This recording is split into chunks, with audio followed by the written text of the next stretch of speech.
तो वहीं राष्ट्रपति भवन में रूस के प्रेसिडेंट व्लादिमीर पुतिन के लिए स्टेट डिनर होस्ट किया गया, जिसमें कांग्रेस के दिग्गज नेता शशि थरूर को तो निमंत्रण दिया गया, लेकिन कांग्रेस अध्यक्ष से लेकर राहुल गांधी तक किसी को बुलावा नहीं दिया गया।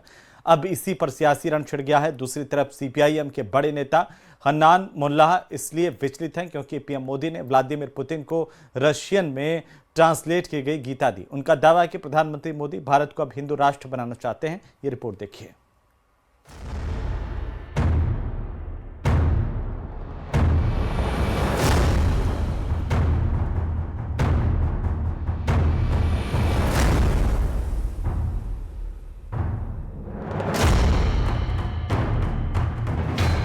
एलओपी के साथ जो भी बाहर से आते हैं उनकी मीटिंग होती है। ये वाजपेयी जी के टाइम होता था, मनमोहन सिंह जी के टाइम होता था, ये ट्रेडिशन रहा है। बट मोदी जी इस नॉर्म को फॉलो नहीं करते हैं। प्रोटोकॉल होता है, कोई भी विजिटिंग डिग्नेटरी एलओपी से मिलते हैं और रिक्वेस्ट करते हैं तो मिलते हैं। अब भगवान जाने किस बात का डर कि रूस के राष्ट्रपति पुतिन की भारत यात्रा के ऐन पहले राहुल गांधी ने एक विवाद छेड़ा।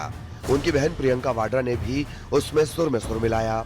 कल राहुल गांधी, प्रियंका गांधी और कांग्रेस इस बात से परेशान थे कि राष्ट्रपति पुतिन के भारत दौरे पर लीडर ऑफ अपोजिशन को पुतिन से नहीं मिलने दिया जा रहा।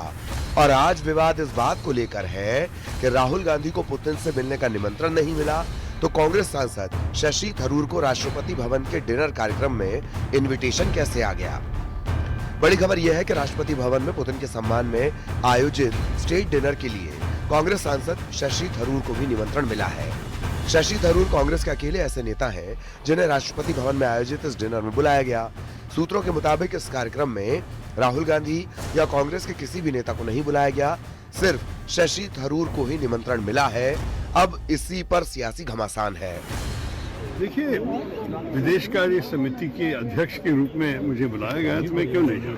ये तो मैं हमारे फर्ज से जाता हूँ। जिन्होंने इनविटेशन दिया उन्होंने भी कमाल किया और जिन्होंने इनविटेशन लिया वो भी कमाल कर रहे हैं। प्रोटोकॉल ये है कि जब किसी विदेशी मुल्क का हेड ऑफ द स्टेट आता है तो वो भी मिलने की इच्छा जाहिर करता है कि उसको अमुक अमुक नेताओं से मुलाकात करनी, जिसमें नेता प्रतिपक्ष भी होते हैं।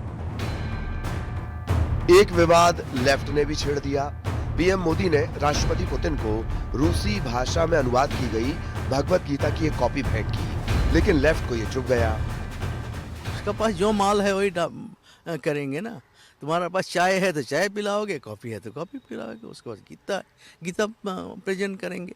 उसका तो हिंदू राष्ट्र बनाना है ना। तो हिंदू राष्ट्र बनाने के लिए दुनिया को दिखाना है हिंदुत्व की बुनियाद क्या है। गीता का हिंदुत्व और मोदी के हिंदुत्व अलग है। इंडिया अलायंस की एक ही पहचान, करो हिंदू आस्था का अपमान। रेवंत रेड्डी के बाद अब हनन मोला लेफ्ट के नेता ने बोला है कि गीता माल है, मतलब गीता को माल से तुलना करना। वो गीता जिसमें करोड़ों करोड़ों लोगों की आस्था है। अब सवाल यह है कि जब एक बड़ा विदेशी मेहमान भारत यात्रा पर है और इस यात्रा के बीच क्या विपक्ष की ये सियासत उचित है? Bureau report, news 18।